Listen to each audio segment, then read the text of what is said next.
Hello dear friends, welcome to my YouTube channel.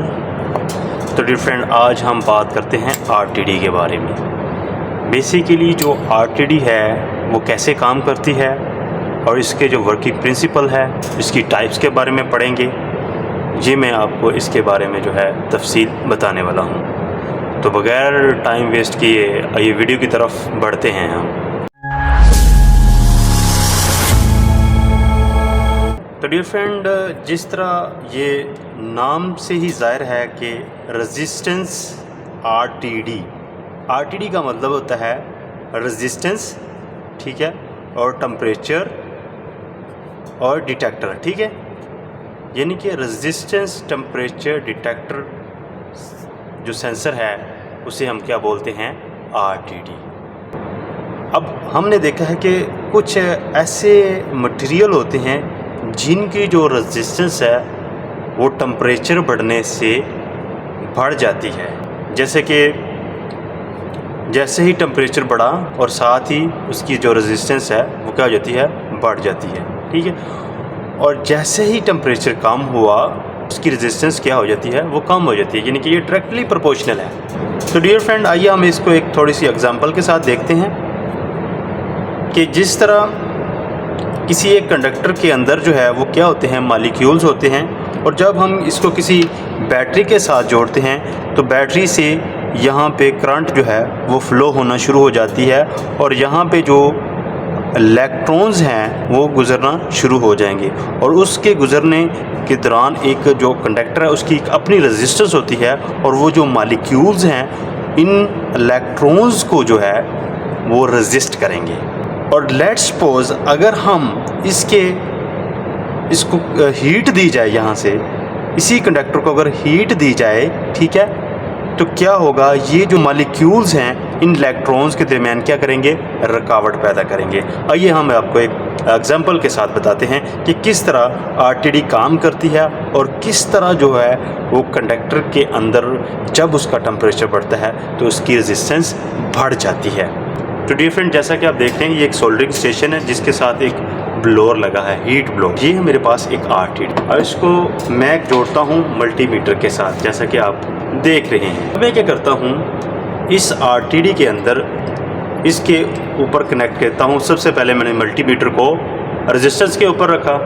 Resistance के ऊपर select करने के बाद इसकी ये जो प्राप हैं इनके ऊपर इसको लगा दिया, क्योंकि ये जो आरटीडी है ये 4 वायर आरटीडी है। इसमें 2 टर्मिनल आपस में कंटिन्यूटी दे रहे होंगे और जो 2 हैं आपस में रेजिस्टेंस दे रहे होंगे। तो डियर फ्रेंड, जैसे मैंने इसको कनेक्ट किया तो यहाँ पे ये जो आपको रेजिस्टेंस बता रही है, ये कौन सी, ये आपको एम्बिएंट टेम्परेचर रेजिस्टेंस बता रही है। अब मैं इसको क्या करता हूँ, इसको हीट प्रोवाइड करता हूँ, ठीक है।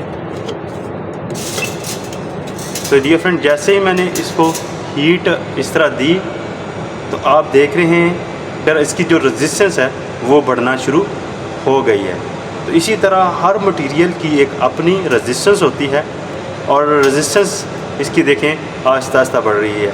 यानी कि जैसा ही टेम्परेचर दिया उसके अगेंस्ट जो है इसने हमें क्या किया, रेजिस्टेंस दे दी। तो इस तरह हम चेक कर सकते हैं। तो डियर फ्रेंड, जिस तरह मैंने बात की है, कुछ धातें ऐसी होती हैं जिनका टेम्परेचर बढ़ने से उनकी रेजिस्टेंस क्या हो जाती है, बढ़ जाती है, और टेम्परेचर कम होने से उनकी रेजिस्टेंस कम हो जाती है, ठीक है। जैसा कि आपको एक्सप्लेन किया है कि जैसे ही हमने इसको टेम्परेचर दिया था, ठीक, इसके ऊपर इसकी जो मल्टीमीटर के ऊपर हमने चेक करी थी, इसकी रेजिस्टेंस जो थी वो बढ़ गई है। और जैसे ही इसकी कूल हो रही है इसकी रेजिस्टेंस क्या हो रही है, कम हो रही है। हमें ये आइडिया तो हो गया कि ये टेम्परेचर बढ़ने से हमें आउटपुट पर रेजिस्टेंस देता है, मगर हमें किस तरह पता चलेगा कि बेसिकली ये कितने टेम्परेचर को सेंस कर रहा है। लेट्स जो अभी शो हो रहा है 145.0 इसकी रेजिस्टेंस को मैं नोट कर लेता हूँ यहाँ पे। यानी कि जैसे ही हमने इसको टेम्परेचर दिया तो इसकी जो आउटपुट पे हमें रेजिस्टेंस कितनी मिली, 140 ओहम। अब अक्सर सवाल होता है, बहुत सारे एग्जामिनेशन में ये सवाल हो जाता है कि अगर आरटीडी आपको आउटपुट में रेजिस्टेंस तो दे रही है, उसके अगेंस्ट टेम्परेचर कितना है, तो उसको मेजर करने के लिए आप एक फार्मूले के थ्रू कर सकते हैं। वो फार्मूला है T = RT - R0 = temperature coefficient multiply R0। ये है फार्मूला। अब T क्या है, T बेसिकली क्या है, ये आपका टेम्परेचर है। और RT क्या है? RT वो है जो आपका मापा गया टेम्परेचर है, वो जैसे कि यहाँ से कितना मापा गया था RT, ये है 145 ओम। और R0 क्या है? R0 बेसिकली जो अगर आपके पास PT 100 है तो PT 100 का क्या मतलब है? PT से मुराद है प्लाटिनम और 100 से मुराद है कि 0 डिग्री पर 100 ओम दे। तो ये हमारे पास PT 100 है, तो इसका हम R0 क्या वैल्यू लिखेंगे? 100 ओम। तो डियर फ्रेंड्स, अगर हम टेम्परेचर कोफिशिएंट की बात करें तो टेम्परेचर कोफिशिएंट कितना होता है? अगर प्लाटिनम है तो प्लाटिनम का जो कोफिशिएंट है वो 0.00385। अब हमारे पास ऑलमोस्ट जो ये सारी चीज़ें आ गई हैं जो हम इस फार्मूला के अंदर पुट कर सकते हैं। तो जैसा कि हमने लिखा RT की वैल्यू कितनी थी? 145 जो हमने मेजर की थी, और हमें पता है कि PT 100 है, PT 100 की जो वैल्यू वो 100 ओम है, और कोफिशिएंट टेम्परेचर कोफिशिएंट कितना है? 0.0085। वो पुट किया और मल्टीप्लाई किया 100 से। क्यों? क्योंकि R0 हमने इसके साथ करना है। तो जब हम इसको करेंगे तो इसका जो ऑलमोस्ट जो इसका टेम्परेचर निकलता है, इसको कैलकुलेशन करें तो 116.880 डिग्री, यानी कि ये हमारे पास तकरीबन इसका जो है टेम्परेचर आता है। हम इस तरह जो है वो टेम्परेचर को मालूम कर सकते हैं। तो डियर फ्रेंड, हम बात करते हैं RTD के स्ट्रक्चर के बारे में। तो जब हम इसका इंटरनल स्ट्रक्चर देखें तो वो हमें ये इस तरह का मिलता है। जैसे कि ये जो है यहाँ पर होगा, इसका क्या होगा? सेंसर होगा इस पॉइंट पे। ये इसका क्या है? सेंसिंग एलिमेंट है। और उसके अंदर जो है यहाँ से वो लीड्स निकल रही होती हैं इस तरह से। तो लीड्स के बाद आ जाता है RTD प्रोब्स। यहाँ से फिर क्या निकलती हैं? RTD प्रोब्स, यानी कि वायर्स जो है वो निकलती हैं। वायर के बाद अगर हम बात करें तो इसके आ जाता है स्प्रिंग लोडेड माउंटिंग फिटिंग, यानी कि इसको खोलें, जैसे कि ये आपको नज़र आ रहा है, ये बाहर है, ठीक है। इसने क्या किया है? इसको होल्ड किया हुआ है, प्रॉपरली इसको फिक्स किया हुआ है, ठीक है। इसकी बात कर रहे हैं। और उसके बाद आ जाते हैं इसके टर्मिनल्स। ये देखें, यहाँ पे इसके 4 टर्मिनल्स बताए हैं। अगर इस RTD की बात करें तो ये जो है 4 वायर RTD है। वो कैसे पता चलेगा? इसके ऊपर लिखा था है, जैसा कि ये 1 क्रॉस PT 100/A/4, यानी कि क्या है? 1 के क्या मतलब है? एक ही RTD है और उसकी वायर कितनी है? 4 वायर हैं, ठीक है। ये है कौन सी है? PT है, प्लाटिनम की बनी हुई है RTD है। और इसकी अगर रेंज की बात करें -100 से लेकर जो है 450 डिग्री सेल्सियस तक ये मैक्सिमम जो है टेम्परेचर मेजर कर सकती है। ये इसकी वायर्स हैं, जैसे इसके सेंसर्स के अंदर से निकली हैं और यहाँ पे कनेक्ट होकर यहाँ से टर्मिनेशन कर लेती हैं, और यहाँ से फिर आगे मार्शलिंग वगैरह में यहाँ से केबल आपकी चली जाती हैं। ये था इसका स्ट्रक्चर। तो डियर फ्रेंड, वायर के लिहाज से RTD की 3 टाइप्स हैं: 2 वायर RTDs, 3 वायर और 4 वायर RTDs।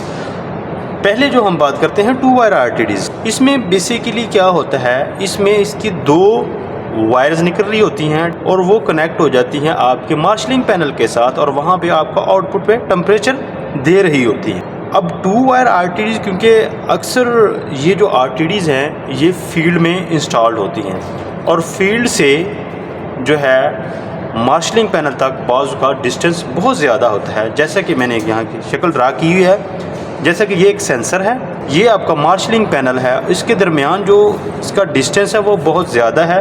तो जैसे अगर 2 वायर RTDs होगी तो 2 वायर RTDs जो है वो भी उसकी आउटपुट, जैसे यहाँ सेंसिंग एलिमेंट है, उसने टेम्परेचर मेजर किया, उसके अगेंस्ट उसने रेजिस्टेंस दी, ठीक है। और साथ ये जो वायर है इसकी रेजिस्टेंस इंक्लूड हो गई, और जब इसकी रेजिस्टेंस इंक्लूड हुई तो उसने आगे वैल्यू जो है वो रॉन्ग बताना शुरू कर दी, और आगे मार्शलिंग पे जो डिस्प्ले लगा है वहाँ पे टेम्परेचर आपको गलत शो हो रहा है। तो इससे बचाने के लिए जो है वो 3 वायर RTD यूज़ करते हैं। अगर हम इसके फार्मूला की बात करें तो बेसिकली इसका फार्मूला क्या होता है? RT = RL1, फिर ये सेंसर RS, उसके बाद आपका आता है RL2। इससे हम उसकी जो है रेजिस्टेंस वो निकाल सकते हैं। अगर हम 3 वायर का निकालेंगे तो वो किस तरह फार्मूला आएगा? वो ये आएगा, जैसा कि हमारे पास ये लाइन 1 की जो है, ये जो हमारी केबल की लेंथ है उसकी रेजिस्टेंस, दूसरी केबल की रेजिस्टेंस और तीसरी केबल की रेजिस्टेंस। यानी कि ये जो वायर है, अगर इन दोनों के ऊपर मल्टीमीटर लगाएं, ये दो वायर के ऊपर, तो ये आपस में क्या देंगी, कंटिन्यूटी देंगी। और अगर इस प्रोब को इस प्रोब के साथ देंगे तो क्या हमें आउटपुट में रेजिस्टेंस देगी। अब क्या है, ये वाला होगी बेसिकली आपकी क्या होगी, R1। अब क्या कर रहे हैं, R1 ये हमारे पास आ गई रेजिस्टेंस, ये क्योंकि ये वाली R1 होगी आपकी, और ये कौन सी होगी आपकी, R2 होगी। अब जैसे ही हमने RL1 की वैल्यू लिखी, फिर हमने सेंसर की वैल्यू लिखी, और फिर हमने क्या लिखी, RL2 की वैल्यू लिखी। अब माइनस कर देंगे इसके बीच में से कौन सी, R2 जो दूसरी है, दूसरी R2 कौन सी बनती है, RL, ये वाली RL2 plus RL3। 3 wire RTD किस तरह कनेक्ट होती है, जैसा कि ये आपको देख रहे हैं, इसमें दो कलर, जैसे कि ये भी रेड है, ये भी रेड है। ये मेरे पास कौन सी है, 4 वायर RTD है। ये दोनों के क्या है, एक ही हैं, और ये दोनों एक हैं। यानी इन दोनों के ऊपर मल्टीमीटर लगाएं तो ये कंटिन्यूटी देगा, इन दोनों के ऊपर लगाएं तो ये कंटिन्यूटी लेगा, मगर जब इन दोनों के दरमियान लेंगे तो ये हमें रेजिस्टेंस देगा। ये हम मान लिए ये 3 वायर है, इसको ख़त्म कर देते हैं। तो इन दोनों के ये हैं, वो कौन से पॉइंट है, ये और ये जो तीसरा पॉइंट है वो आपका कौन सा आ जाता है, ये वाला पॉइंट आ जाता है। तीसरा पॉइंट हमारा ये वाला आ गया। तो इन दोनों के ऊपर आपकी कंटिन्यूटी आ रही, कोई रेजिस्टेंस नहीं आ रहा, और इसको इसके साथ कंटिन्यूटी लेंगे तो रेजिस्टेंस देगा, इसको इसके साथ देंगे तो रेजिस्टेंस देगा।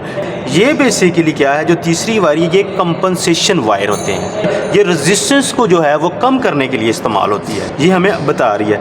फ़र्ज़ किया वो कैसे, जैसा कि फार्मूला में बताया कि ये इसकी रेजिस्टेंस RL1 RL2 आ गई, और ये आपके सेंसिंग एलिमेंट आ गया। तो इसके ऊपर जैसा कि ये हमारे पास क्या आ गई, बेसिकली ये R1 आ गई, और ये जो हमारे पास R2 आ गई, ठीक है। अब किस तरह काम करता है कि जैसे ही ये जो दो वायर हैं, इन दोनों के ऊपर जो रेजिस्टेंस है वो सेम है, यानी कि दोनों के ऊपर 105 रेजिस्टेंस और इसके ऊपर भी 105 दे रहा है। तो ये हमें आउटपुट में जो कंट्रोलर है वो इसको रीड आउट करेगा कि बेसिकली ये एग्जैक्टली वैल्यू दे रहा है। अगर इन दोनों के ऊपर, यानी कि एक के ऊपर 105 के बजाय 108 हो जाता है और इसके ऊपर 105 है, तो इसके दरमियान जो डिफरेंस क्रिएट हो जाएगा, और वो जो सेंसर है वो समझ जाएगा कि ये इसमें इतना डिफरेंस है, और उसको कैलकुलेट करके वो हमें एग्जैक्ट वैल्यू देगा। बेसिकली ये कंपनसेशन वायर के तौर पर इस्तेमाल की जाती है, 3 वायर RTD, ठीक है। और अगर हम 4 वायर की करें, जिस तरह मेरे पास RTD है, ये क्या है, ये भी बेसिकली ऐसे ही काम कर रही होती हैं। इसमें क्या आती है, एक RL1, ये RL2 आ गई, ये RL3 और ये RL4 आ गई। अब इसमें कनेक्ट कैसे हो रही हैं, ये बेसिकली ये दोनों वायर जो हैं ये एज ए क्या है, कंपनसेशन, यानी ये वाइट और ये वाइट, इसमें एक वाइट हो जाएगी और इसमें एक रेड होगी, ये दोनों क्या है, कंपनसेशन वायर है। और ये बेसिकली आपको टेम्परेचर सेंसिंग मेजरिंग करने के लिए, ये आपकी जो रेजिस्टेंस जो है, केबल की जो लेंथ है उसके अंदर जो रेजिस्टेंस है ना, उसको कम कर रही है, उसको डिक्रीज़ कर रही है एक्यूरेसी के तौर पर। तो डियर फ्रेंड, हमने इसके बारे में देखा कि इसकी वायर के लिहाज से इसकी टाइप्स, तो वायर के लिहाज से हमने इसकी 3 टाइप्स पढ़ ली। अब हम बढ़ते हैं मटेरियल के लिहाज से, बेसिकली इसकी भी 3 टाइप्स हैं। ये 3 टाइप्स के मटेरियल यूज़ किए जाते हैं, जैसे प्लाटिनम RTD, कॉपर RTD और निकल RTD। अब जो प्लाटिनम है, जैसे कि PT100 अक्सर यूज़ होता है, PT100, ठीक है। PT से मुराद है प्लाटिनम, और 100 से मुराद है कि 0 डिग्री पर जो है वो हमें 100 ओहम रेजिस्टेंस देता है। प्लाटिनम बेसिकली ये RTD जो हैं वो कहाँ से कहाँ तक जो टेम्परेचर मेजर कर सकती हैं, ठीक है। तो ये जो है RTDs, ये -200 से लेकर 850 डिग्री तक जो है वो टेम्परेचर मेजर कर सकती हैं। आगे इसकी टाइप्स हो जाती हैं, जिस तरह इसके ऊपर लिखा है TR10-H, तो ये क्या कर रहे हैं, -100 से लेकर 450 तक जो है टेम्परेचर, ये है बेसिकली है RTD है और PT100 है। इसकी अगर टाइप जो है वो डिफरेंट है, तो जो स्टैंडर्ड है वो यहाँ तक है। उसके बाद अगर हम बात करें PT1000 की, अक्सर यूज़ करते हैं PT1000।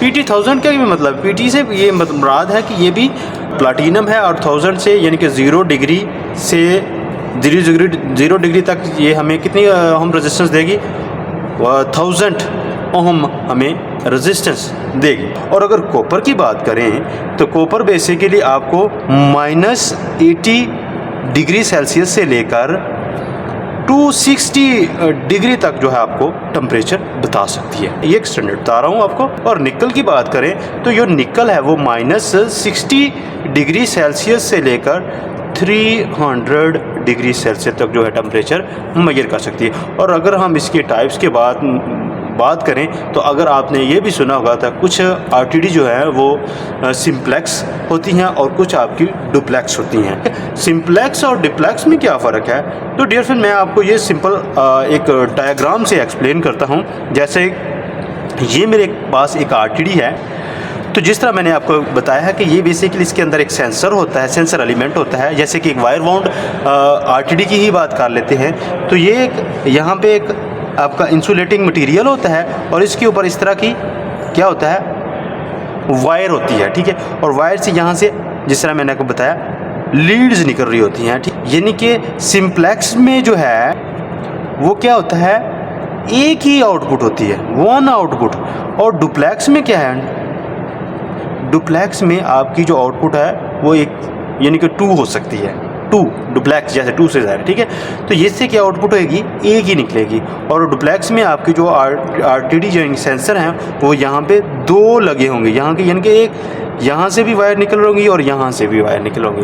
फिर डिपेंड करता है 3 वायर है या उसके बाद 4 वायर है या 2 वायर है, वो डिपेंड करता है। डुप्लेक्स और सिंप्लेक्स में इसकी देखा जाए तो इसकी आरटीडी की कितनी आ जाती हैं, 2 टाइप्स आ जाती हैं। तो डियर फ्रेंड अब जो बात आ जाती है वो आ जाती है कि कंस्ट्रक्शन के लिहाज से आरटीडी की कितनी टाइप्स हैं। कंस्ट्रक्शन के लिहाज से आरटीडी की भी बेसिकली ऑलमोस्ट 3 टाइप्स हैं। सबसे पहले आती है थिन फिल्म आरटीडी, उसके बाद वायर वाउंड, किसी के आरटीडी के ऊपर वायर वाउंड की जाती है, किसी के ऊपर कॉइल की शक्ल में होती है। यानी बेसिकली कितनी टाइप्स होती हैं, वो भी 3 ही टाइप्स होती हैं। तो डियर फ्रेंड अगर हम इनके इस्तेमालात की बात करें तो डियर फ्रेंड ये पावर सेक्टर में जैसा कि hydro power plant, thermal power plant, wind power plant, तो वहाँ पे जो ऑलमोस्ट टर्बाइन होती है, कंप्रेसर होता है, ठीक है, उसका टेम्परेचर मेजर करने के लिए आरटीडी यूज़ होती है, ठीक है। और प्रोसेस की बात करें जैसा कि केमिकल फैक्ट्रीज़ हो गई, वहाँ पे बहुत ज़्यादा इस्तेमाल होता है, ठीक है। ऑयल रिफाइनरीज़ में इसका बहुत ज़्यादा इस्तेमाल होता है, एज ए वेसल्स के ऊपर इनको इस्तेमाल किया जाता है टेम्परेचर मेजर करने के लिए। उसके बाद जो हमारे देखा जाए तो जनरेटर के अंदर जनरेटर की वाइंडिंग का जो टेम्परेचर मेजर करने के लिए वो आरटीडी इस्तेमाल की जाती हैं। ट्रांसफार्मर का ऑयल का टेम्परेचर और ट्रांसफार्मर की वाइंडिंग का टेम्परेचर मेजर करने के लिए भी आरटीडीज़ जो है वो इस्तेमाल की जाती हैं। और इसी तरह मेडिकल लैब्स में देखा जाए तो इनको बहुत ज़्यादा इस्तेमाल किया जाता है आरटीडीज़ को एज ए टेम्परेचर मेजर करने के लिए। फूड फैक्ट्रीज़ में इसका बहुत ज़्यादा इस्तेमाल किया जाता है, ठीक। तो डियर फ्रेंड मैंने आपको एक्सप्लेन किया है आरटीडी के इस्तेमालात। तो डियर फ्रेंड नेक्स्ट जो हमारा टॉपिक होगा वो है व्हीटस्टोन ब्रिज। आरटीडी के बारे में आपको तफसील एक्सप्लेन कर दिया है। तो व्हीटस्टोन ब्रिज से हम पढ़ेंगे कि जो आरटीडी के रिलेटेड जो व्हीटस्टोन ब्रिज है वो कैसे काम करता है, उसकी एक तफसील वीडियो में नेक्स्ट वीडियो में आपको बताऊंगा। तो डियर फ्रेंड्स अगर मेरी वीडियो आपको अच्छी लगी हो तो लाइक करें, शेयर करें और सब्सक्राइब करें ताकि नेक्स्ट आने वाली वीडियो आप तक जल्द अज जल्द पहुँच सके। Thank you so much.